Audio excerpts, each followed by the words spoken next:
Hello everyone, this is Coleman and this is Coleman Studio Podcast, a podcast that it's here to heal you, make you better, and make you 1% better every day. This we're going to be talking about today is how we feel about relationships as a young brain adult. Is it the right thing for us to do at this time? What are the types of features or characteristics we are looking out for in a woman that we're trying to get married to? Let us start relationships. What do you feel about relations for young people? Do you think it's something that is alright if you find the right person? Do you think it's a right move to make? It depends, because it all depends on your situation. If you find a job, secure a job, then I think you're perfect time to look for a wife. Some people kind of take it too far when you're wait until they have X amount of money before they get married. Hold off married until because nowadays and all, it's average age is maybe even 30s to get married, which is not bad. They don't get married at the 30s, but oftentimes I don't think because it shouldn't be age because there's nothing not too young because obviously if you're 17 or something, you probably shouldn't be getting married.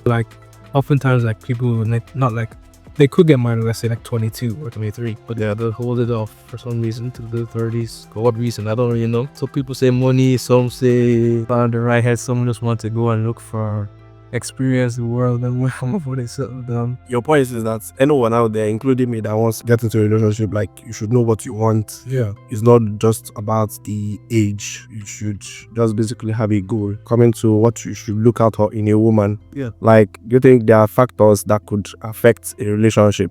100%. For me, I'm a Christian, so that comes first in my life. So if for example, first of all, if you're not a Christian and you want this, or if you're a Christian, this one is not Christian, so don't go. Yeah, simply because you can't. You have to think. There's no thing to think about playing and raise kids. How you do your finances is different if you're a Christian. How you relate with each other is different if you're a Christian. A lot of different things are pockets to play in if you're a Christian and you're dating. But you're a Christian as well, so I'm just gonna put you in my own material. So you would look for someone that's obviously wants to get married to be obviously you're attracted to. But some people think that because you're a Christian that you can't be attracted. There's also some money there. No, God give us desires and stuff for a reason. I'll wrap it to that, but also there should be attraction there.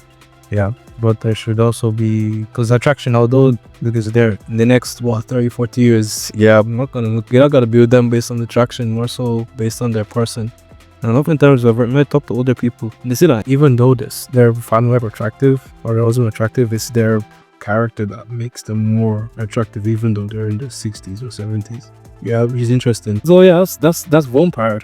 So looks is one part, but also their character. Obviously you see Proverbs on and on goes on about having a wife that is better to be in the corner of a house than in the whole house with a contentious wife, or it's better to be in the desert that says they were a quarrelsome wife. So what does that say? That someone that quarrelsome is almost better off dead.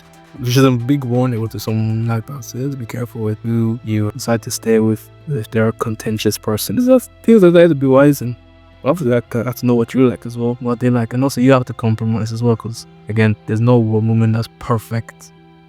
You still have to compromise on them, and they will compromise for you because you're not perfect either. There's different things you need to analyze and think about. So for you, the first thing is that you must be a Christian. That's number one. No exception. You must be Christian. You must believe in God. You must believe in Jesus Christ. Then you should have a very good character. Must be good looking because you're a Christian. Yeah, that shouldn't stop you from looking for an attractive human. Be attractive, yeah. Yeah, so you shouldn't be, I want to get married Sister Rosemary. No, that's true. And you're not attracted to her because you feel she's so Christian. Yeah. And you might end up because, I think marriage is just made up of the physical and spiritual parts, You must be attracted to who you want, be on bed with every day. So we should know to them, we would be horrified if you born that be attracted to them. Yeah, exactly. So, and that's one of the things that could, well, if you're looking at, from your own perspective, you're looking at the society today of women, how it's going, what women have actually normalized, and what I've said now is rare. Terms of exactly, because this is the top 1% of the top 1%. You understand? For you to find someone as a Christian, good behaved, good. I was lucky to find. Yeah, you're lucky to find me. I'm still praying to have one. So having someone like that, is very, very rare. So if you find anyone like that, just hold the person tight and just get married to the person because there's no need of wasting any other time. Proverbs says, "He who finds a wife finds a good thing." 100%. He has found favor with the Lord. it's not a bad thing. It's a great thing if you found one. But again, good luck, man. I'm sure you have these several people. Where people like, if you go to Ireland now, you just look at people. It's like, this is the future wives, and like what I was in the next 5 to 10 years. Personally, when I go to the city or when I'm just out, I just see young ladies just dressing naked. I will say half naked, just so don't try. You were probably shocked because you came recently. How was it in terms of how's the difference in that and Nigeria? Like, I would say there is not much of a difference, but like here, I think that like they have more freedom. You know, they have more free will. Like, parents don't have a say. But when you're in Nigeria, like when you're younger than 18, or like you still have like some strict parents telling you, oh, don't dress this way, don't do this, don't do that, and they're gonna hit you actually, or flog you, or discipline you for like disobeying them or dressing some kind of way. But here, I think they have like this kind of a free will. Like, oh, I'm 18, like I do whatever I want to do. Yeah, I can dress the way I want to dress. Like, there's no difference basically, because some people dress like that in Nigeria. Even some young girls, they dress that, or they behave like that. Like, I would have thought that. so, but for me, I was like, okay, he was telling me that the only thing was that they are doing it for money, because any girl that you see that dress indecently or dress naked or half naked, Yeah. you know, they are looking for, they are, Probably a person. yeah, the prostitutes are looking for a guy. Over here, girls here that are working, they don't need your money. You understand? So they dress anywhere they like, and they can behave differently how they want to behave. You understand? You know, most of these guys, especially because most of these guys need to like find Jesus, because Yeah. I even when I'm saying this, because I'm saying like in terms of, I'm talking about someone that's already following Christ. If you're not following Christ the way you're supposed to be following Christ, you should get that sorted out first. yeah, And then, because there's many things required of you to be a husband. You need to be able to, do you know the word? If I had, do you even know the Ten Commandments? To the word, did you study, do you walk with God, did you pray daily? You don't, these are not in order. You should get them in order first, and then you can go and look for a wife. Because what are you going to teach your wife if you're even exactly. wanting to know what's in the Bible, you don't even know anything in that. So Exactly. So you're talking to all the guys and there. It's not just for the women that they should get spiritual or get to know God. It's the guy for himself, that as a guy yourself, you need to know God for yourself. Because most of these days, if you look at it, most guys, like, they are lagging behind and they want to involve themselves, maybe some pit money or some kind of things, and that will draw themselves back from knowing who God is. You know, but as a young man trying to get a good wife, you know, you hope is to get a good wife, but the main thing, or the number one thing for you, is to build up yourself physically, spiritually, to be able to handle your family. exactly. You know, because most of If has no guarantee. it's not gonna miss one. Like, it's just a step for you to try. You know, just a step for you to try to like get close. And I think if you want to get in a relationship or get in the marriage, if you give yourself some strict rules. Yeah. Like for myself right now, I know what I want. You know, so I don't want to. What would you like? What's some boundaries would you say that? For me, like as I said, first will be Christian. You have to believe in God. No, That's the main. and you need to be a very good person. Like, you need to be kind to others. You need to be like understanding. You know, in Nigeria, we used to say understanding girlfriend. You'd be like, oh, you want to be managing with a poor boy or a poor guy. But men tend to misunderstand that. You understand? Men go through some stuff, and There's no guarantee that you leave. yeah, Even if I'm money now, is there even a guarantee that in the future? yeah. So it's not even on that aspect. You need to be understanding to your husband. You know, you should understand your husband every time. Like, anything that is going on, people have to like discuss. Everything must not go my way. You should have that understanding that, You know, you might just have to compromise, and yeah, sometimes you have to compromise. or sometimes shut your mouth. Exactly. Sometimes you can just get your pride just, oh, I'm right. But you might be right about something, but is it worth not talking to your person for how many days because you want to be right? You want to, what's think about it, like, if, or even when we talk about different aspects of marriage, if you're godly, like, think about it. There's people that are like, if they're arguing with their girl or boyfriend, and then they'll say the girlfriend is rude, then there she's rude back and you're rude back again. What is smart? Okay, does being rude back, does that think in your head, okay, this is gonna solve the issue? It's not gonna solve it. It's just that they're gonna have the issue. It's gonna continue, but rather, again, it says that even though we, the church, was not fully doing exactly what we need to do, yet Christ still died. And not only that, that means the husband has a big calling to do. You actually have a bigger bond than even the woman. Whereas when she's behaving a certain way, you still say, okay, you know what, I forgive you. And then that's the type of thing you're called to. And it's very interesting. But I heard that the Zid that when it's hard, only you have to pray to God for it, because marriage is very interesting. How did they marry them? But by looking at it, versus marriage for me, it's just like, Very less, I'm very, very scared of marriage. I'm very, very scared of it. Like, even the whole social media stuff, the whole social stuff, they're just making it like unbelievable, like just making you feel the pressure when you're not in it already. But the thing is that, anyways, at the end of the day, all of us will experience it, As I was talking to one of my friends the other day, I was telling her, like, every single marriage, like, if there are 3 couples living in this house, 3 of them are living differently. None of them has the same story. 100%. Yeah, so there's no rule.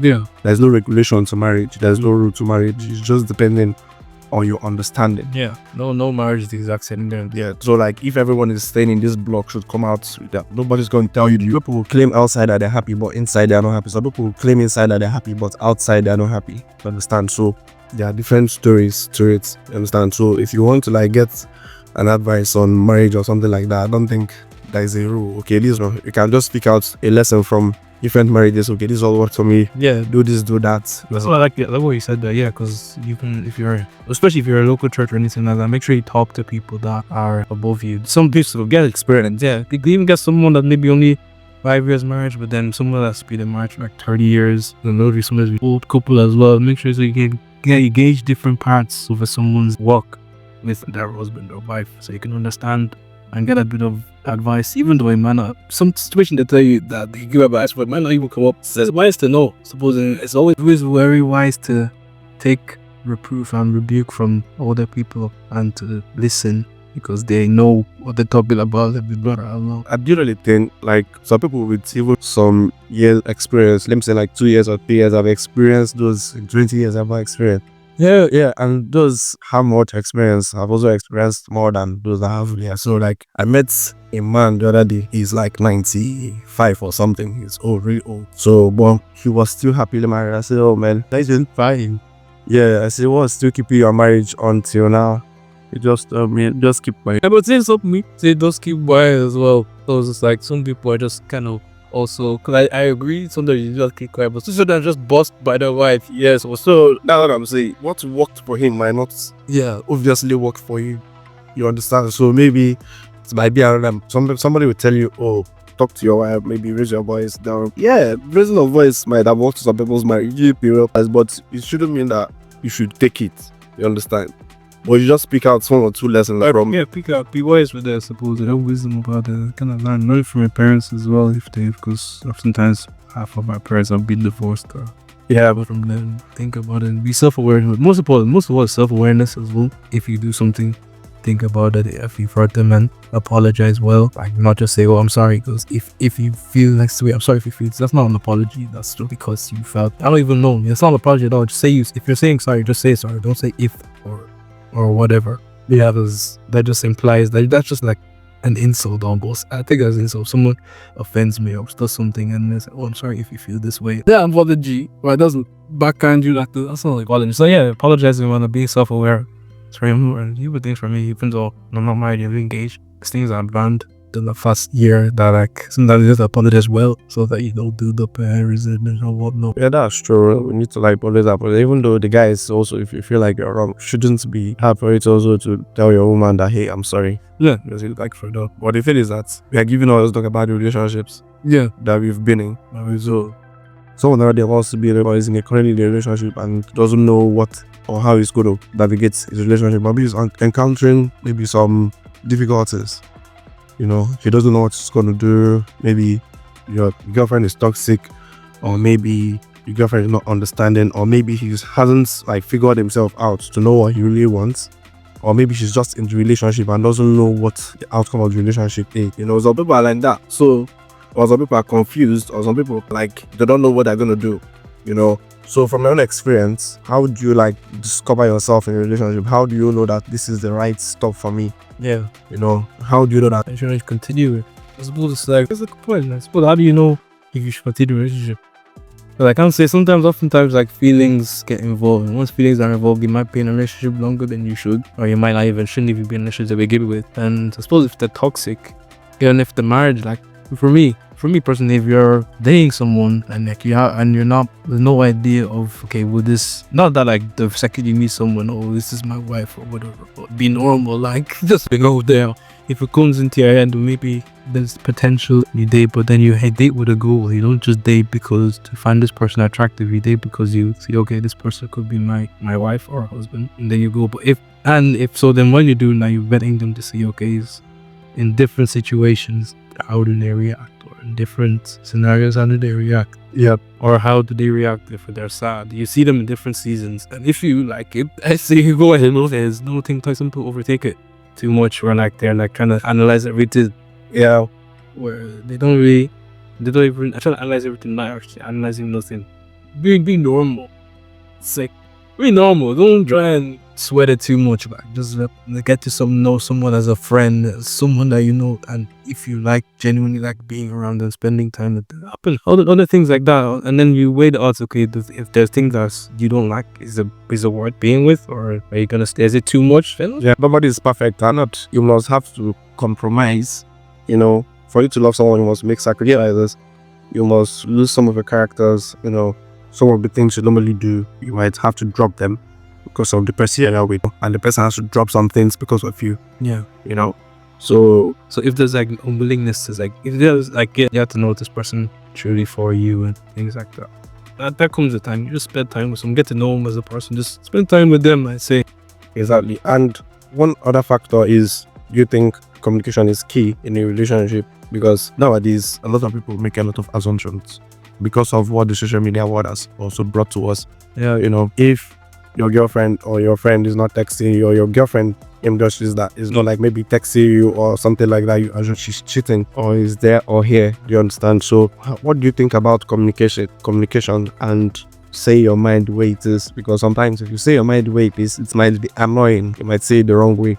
So what is the right way to communicate in a relationship? Because we all know that, okay, communication is a very, very huge factor in a relationship or a marriage. So how do we navigate expressing our feelings without doing too much? Just put it that way. The communication is hard. Like this is hard. Even I'm trying to say that bully in this communication thing. But often what I've seen is, so you kind of, as you go on in a relationship, you kind of know the other person. So for me, like I might not, if something happens, I might not even say anything for like 2 days or a day, and then she'll be like, what's wrong? I want to talk about it. I'm not to process it first. I'm just not to talk about it. But then obviously that will now cause anxiety on her end, because she thinks, oh, maybe he's thinking about breaking up or whatever. Yeah. So I would have to learn to voice my opinion more faster, I'd say. Not only that, more think about really what you're saying, because sometimes it might come off in a rude way. But sometimes, no matter how you say it, it's going to sound rude. I'll be sorry, or something like that, and just say it. Because sometimes when people are just scared of that, what they'll say, like, you don't need to be scared. Just tell them how they feel. That honestly, they're probably respecting more free, rather than just lying to them, but then not being honest to yourself. And then lying to yourself. You don't the whole thing's in, because when the whole thing's in, it gets rough, it gets bad. Like, you just resentful every time you see that, you're just thinking about this thing. So don't hold it in. Yeah. But you have to be wise in how you kind of say it, present it. That's a very good point. You have to know how you're going to say it. You have to say it anyways. Yeah. Because no matter how you say it, if someone takes offense, they take offense to that. Yeah. How it is. But that's it. Thank you, Victor, for joining these podcasts. Oh boy, thank you. And I really appreciate your time. Hope you learned something from this. Enjoy the content. See you on the next one. Drop your opinion down below and see ya.